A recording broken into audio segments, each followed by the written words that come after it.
How's it going, folks? Taylor Wilkowski here. For today's tip, I'll be talking about collar versus harness. Which one should you use and which one is better for the dog? A lot of people prefer to use a harness over a collar because they're used to their dog pulling so hard they choke themselves. This is called the oppositional reflex. A reflex in which the dog begins to pull so hard that they can't breathe and they start choking themselves. Maybe they start gagging and coughing and spitting up saliva because they're going into fight or flight. The opposition reflex is in every living creature there is. It's a reflex, you don't think about it. So if someone were to try to push you off the edge of a cliff or something, your natural reflex would be to stop and go against that push. The opposition reflex is a push against a push. For dogs, when they feel that tightness around the throat, they think something's trying to kill them and they try to get away from it. Their natural response is to move away. They don't realize they're moving into that pressure. So we need to teach them how to give in to pressure. Now, a lot of people don't like to use collars because of this reason, that the dog goes into opposition reflex, fight or flight, and they run away. That's totally fine, so they use a harness instead.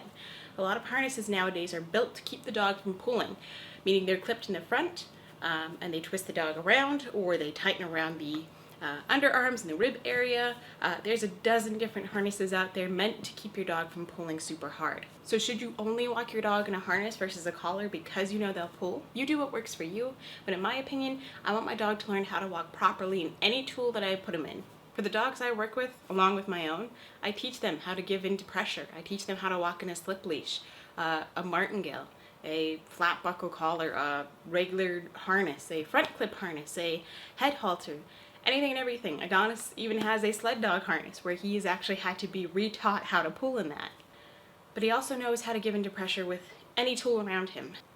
Giving into pressure means that when Adonis feels this pressure on his body, he gives into it. He doesn't go against the pressure. He's been taught to move into that pressure, move in the direction the pressure is pulling him, and it goes away. So for instance, if he's running around and his leash is dragging behind him and he gets caught up on a tree, he feels that pressure pulling on him and he doesn't flip out. He says, oh, I'm caught, okay? I know how to get myself out of this situation. He moves into the leash, it's loose again, he's not tight, he's not uncomfortable, he's not panicking. So if at first your dog is really hard puller and you need some help with that, then by all means, start off with a no-pull harness. Start with a front clip harness, maybe a head halter. If you want your dog to learn how to walk on a head halter, that's totally fine. Take your time to practice with them in that. If you want them to be on a no-pull harness or just a regular harness because you're worried about their trachea, say they have a collapsed trachea or they have damage to their chest plate or they can't breathe, maybe they're a bully breed, a bulldog, a pug, a French bulldog, anything like that. Very small dogs, you might feel more comfortable walking them in a harness. Of course, go for that, by all means.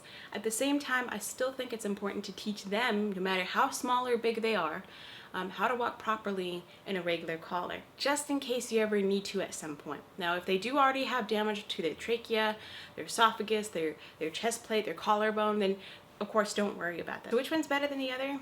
I don't think either one is better than the other. I think it's equally important for your dog to learn to walk in either or both.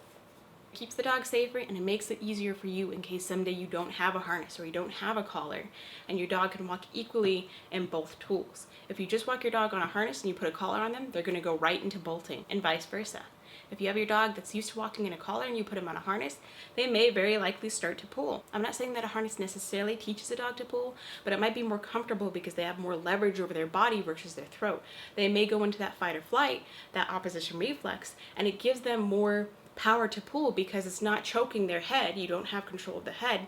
You're actually holding on to the strongest part of the dog full of muscles. So it may make it easier for them to pull. Any dog that you have used to one tool or the other, as soon as you switch them into something new, they're more likely to try to pull in that. They're very smart. Dogs know when they have a prong collar on versus a regular flat buckle collar versus a harness versus a head halter. I've worked with plenty of dogs that walk totally fine in a prong collar. They're right by your side, but you put a regular flat buckle collar or a harness on them and they're pulling you down the street.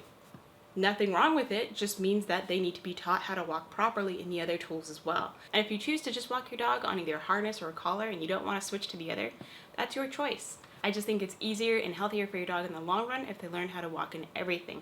That way it keeps them safer and more comfortable in case of an emergency. Thank you so much for watching. I really appreciate it. That was today's tip.